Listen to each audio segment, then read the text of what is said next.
affecting solubility by our previous video.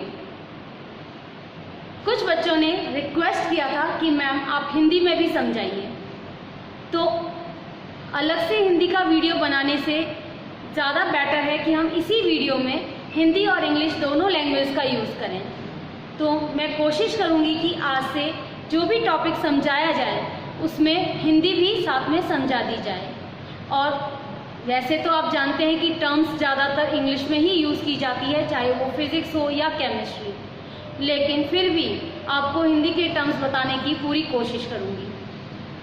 तो हम आज का वीडियो स्टार्ट करते हैं, हमारा सॉल्यूशन का नेक्स्ट पार्ट, जहाँ हम हेनरीज लॉ पढ़ेंगे।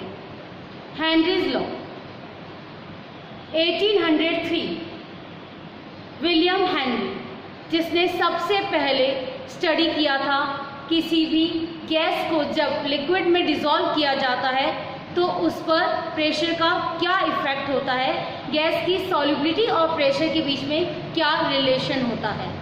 तो आज का हमारा टॉपिक हेनरीज लॉ से रिलेटेड है, जहां हम हेनरीज लॉ, इसकी एप्लीकेशंस और लिमिटेशंस को स्टडी करेंगे। तो आइए हम स्टार्ट करते हैं class 12 chapter 2 solution.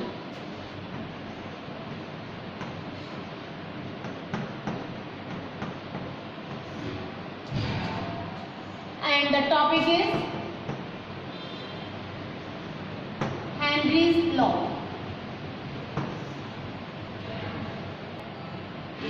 Henry's law in 1803, sir William Henry, जिन्होंने सबसे पहले हमें प्रेशर और गैस की सॉल्युबिलिटी में रिलेशन डिराइव करके दिया। हम जानते हैं कि गैसेस हाईली कंप्रेसिबल होती है, उनकी कंप्रेसिबिलिटी बहुत ज़्यादा होती है और इसी वजह से उस पर प्रेशर का इफेक्ट भी सबसे ज़्यादा होता है। The nature of gas is highly affected by the pressure due to its highly compressible nature. Therefore, whenever at a constant temperature a certain amount of gas is dissolved in unit volume of a solvent, its solubility is directly proportional to the pressure exerted by the gas in equilibrium at the surface of the solvent। यानी कि जब किसी gas की निश्चित मात्रा को निश्चित ताप पर एक यूनिट वॉल्यूम सॉल्वेंट या विलायक में मिलाया जाता है तो उस सॉल्वेंट की सरफेस पर लगने वाला प्रेशर उस गैस की सॉल्युबिलिटी या उस गैस का अमाउंट जो हमने उस सॉल्वेंट में डिज़ोल्व किया है उसके डायरेक्टली प्रोपोर्शनल होता है। जितना ज़्यादा गैस के इस अमाउंट को हम डिज़ोल्व करेंगे उतना ही सॉल्वेंट की सरफेस पर गैस पार्टिकल्स की वजह से लगने वाला प्रेशर ज़्यादा होगा। ये दोनों डायरेक्टली प्रोपोर्शनल होते हैं। Number of gases molecules is more, the pressure is more, and if the number of gases molecule is less, the pressure is also decreases. So according to the Henry's law, we can say that at constant temperature, the amount of gas dissolved in unit volume of solvent is directly proportional to the pressure created by gas in equilibrium at the surface of the solvent. M is directly proportional to P. M यहाँ हमारे किसी gas का amount जिसे solvent में dissolve किया गया है, और P उस सॉल्वेंट पर लगने वाला गैस के पार्टिकल्स की वजह से क्रिएट होने वाला प्रेशर है। जब कभी प्रोपोर्शनल का साइन हटाते हैं तो हम प्रोपोर्शनलिटी कांस्टेंट यूज़ करते हैं, जो हमने KH यूज़ किया है। K कांस्टेंट और H हेनरी के लिए यूज़ हुआ है। So we can say that M is equals to KHP, where M is the amount of the gas, P is pressure of the gas at equilibrium, and the KH is Henry's constant। Means अगर किसी भी gas के किसी amount को एक unit volume solvent में dissolve किया जाता है तो उस सॉल्वेंट की सरफेस पर लगने वाला प्रेशर उस गैस की अमाउंट के डायरेक्टली प्रोपोर्शनल होता है। more the amount of the gas, more the pressure exerted on the surface of solvent and less the amount of gas, less the pressure. अगर इसी प्रेशर को हम अमाउंट ऑफ सब्सटेंस से नहीं relate करके उसके मोल फ्रैक्शन से relate करें तो हमारी डेफिनेशन थोड़ी सी चेंज हो जाएगी. So if we take the mole fraction we can say the partial pressure P in vapor state of a gas is directly proportional to the mole fraction X of a gas in that solution. किसी भी solution में डाले गए gas के mole fraction X और उससे बनने वाले पार्शियल प्रेशर P के बीच में डायरेक्ट रिलेशन होता है. They both are directly proportional to each other. P is directly proportional to X, where the P is partial pressure of that gas in the given solution and X is the mole fraction of solute particles present in that solution. P is equals to KHX, where the same KH is Henry's constant. I'll tell you, the Henry's constant varies for the different solutes and the solvents. We can say that the Henry's constant KH depends on nature of the solute. It is different for every solute. हर एक solute के लिए अलग अलग KH की value होती है जो solute की नेचर पर डिपेंड करती है. साथ ही साथ किसी भी सॉल्यूशन में KH की वैल्यू जितनी ज़्यादा होगी उस पर्टिकुलर solute की solubility उस solvent में उतनी ही कम होगी. So we can say that greater the value of KH of any solute, less the solubility of that solute in the given solvent.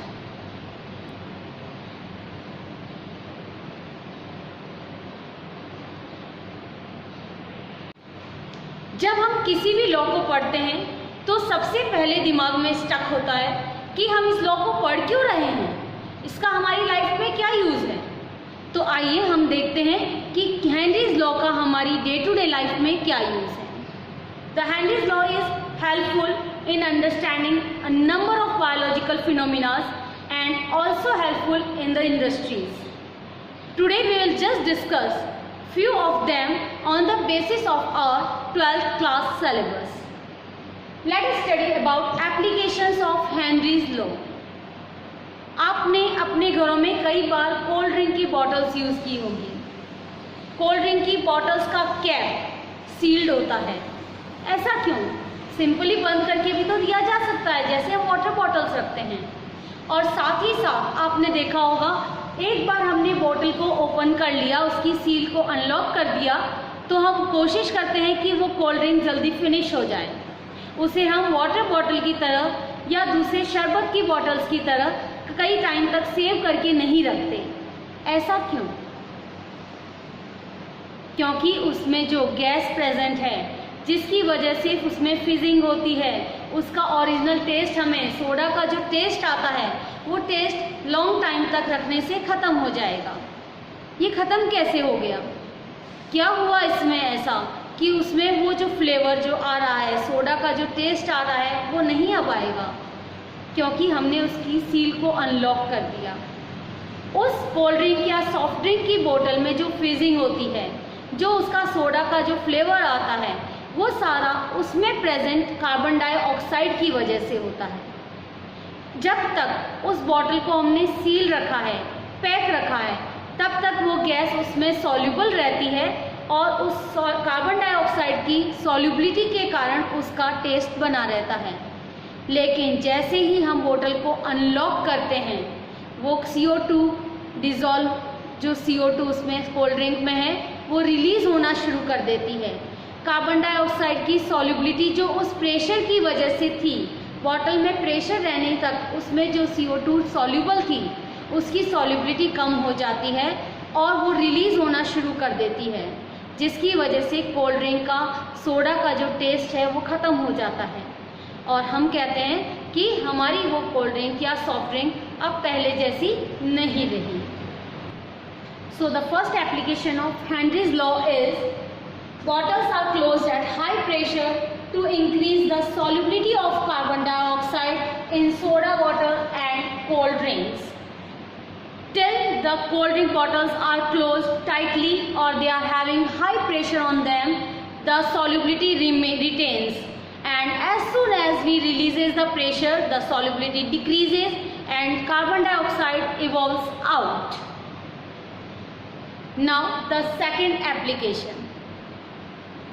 आपने कभी डाइवर्स के बारे में सुना होगा, जो गोताखोर होते हैं, पानी के अंदर, समुद्र के अंदर गोते लगाते हैं, अंदर पानी के अंदर काफ़ी टाइम तक अंदर रहते हैं, काफ़ी गहराई तक चले जाते हैं। उन्हें ऑक्सीजन की सप्लाई कैसे होती है? हमारे लंग्स वाटर में डिजॉल्व ऑक्सीजन को एक्सेप्ट नहीं करते, तो उन गोताखोरों को, उन डाइवर्स को ऑक्सीजन कहाँ से अवेलेबल होती है? इसके लिए वो ऑक्सीजन सिलेंडर्स यूज़ करते हैं। क्या उन ऑक्सीजन सिलेंडर्स में केवल ऑक्सीजन होती है? नहीं, उनमें एक मिक्सचर होता है जो ऑक्सीजन, नाइट्रोजन और हीलियम से बना होता है। उनके द्वारा यूज़ किए गए सिलेंडर्स में helium 11.7%, nitrogen 56.2% and oxygen 32.1% mix होती है। ऐसा क्यों किया जाता है? हम जानते हैं कि गैसेस की सॉल्युबिलिटी प्रेशर से डायरेक्टली प्रोपोर्शनल होती है। सी लेवल पर जहां हम रहते हैं हमारा एयर प्रेशर नॉर्मल है, लेकिन above the sea level and below the sea level ये एयर प्रेशर चेंज हो जाता है। Below the sea level the pressure increases and due to increase in that pressure the solubility of gases in liquid also increases. तो जब हम पानी के अंदर जाते हैं, बहुत ही गहराई में चले जाते हैं, प्रेशर इंक्रीज होने की वजह से ब्लड में गैसेस की सॉल्युबिलिटी भी इंक्रीज हो जाती है और ऐसे टाइम में ज़्यादा से ज़्यादा नाइट्रोजन और ऑक्सीजन वाटर हमारे ब्लड में डिज़ोल्व हो जाती है। जब वो डाइवर्स, वो गोताखोर फिर से सरफेस पर आते हैं, ऊपर सतह पर आते हैं, तो उनकी ब्लड से इन गैसेस की सॉल्युबिलिटी फिर से कम होने लगती है, क्योंकि बाहर का एटमॉस्फेरिक प्रेशर कम हो जाता है और ये सारी गैसेस जो ब्लड में डिज़ोल्व है, हाईली डिज़ोल्व है, वो बबल्स के फॉर्म में बाहर निकलती है और इनके बबल्स की वजह से हमारी ब्लड वेसल्स पर एक प्रेशर एक्सर्ट होता है जो उन्हें ब्रस्ट कर देता है। हमारी सारी रक्त वाहिनियाँ, ब्लड वेसल्स फट जाती है और डाइवर्स के नाक और कान से खून निकलने लगता है। ये थेरेपिक कंडीशंस आ जाती हैं जिसे जहाँ उसे ट्रीटमेंट करवाना पड़ता है और कई बार उसकी डेथ भी हो सकती है। इस तरह की कंडीशंस को हम बैंड्स कहते हैं। तो इन बैंड्स से बचने के लिए, इस थेरेपिक कंडीशन को दूर करने के लिए हमारी ऑक्सीजन सिलेंडर्स में हीलियम मिक्स्ड एयर डाली जाती है। ये हीलियम नॉन रिएक्टिव होने की वजह से, इनर्ट होने की वजह से ब्लड में मिक्स नहीं होती, डिज़ोल्व नहीं होती और हमारे ब्लड में डिज़ोल्व होने वाले गैसेस का अमाउंट डिक्रीज हो जाता है, जिससे सरफेस पर आने पर लेस अमाउंट इवॉल्व होता है गैस का और ये थेरेपिक कंडीशन, ये क्रिटिकल कंडीशन बैंड्स क्रिएट नहीं होता और हमारे डाइवर्स की लाइफ सेव हो जाती है। तो ये है हमारा सेकंड हेनरीज लॉ का यूज़ और एप्लीकेशन, जहाँ हमें हेनरीज लॉ की वजह से ही पता चलता है कि हमारे ब्लड में कब गैसेस की सॉल्युबिलिटी इंक्रीज हो गई और कब डिक्रीज होती है और उससे होने वाली कंडीशन से कैसे बचा जा सकता है।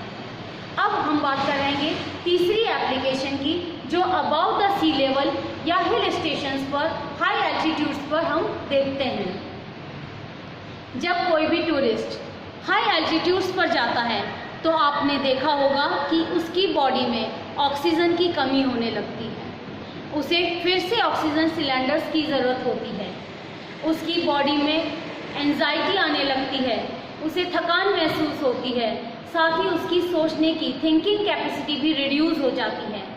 ऐसा क्यों? क्योंकि जब हम हाई एल्टीट्यूड्स पर जाते हैं तो due to the less atmospheric pressure the solubility of oxygen in our blood, that is a liquid solvent, decreases.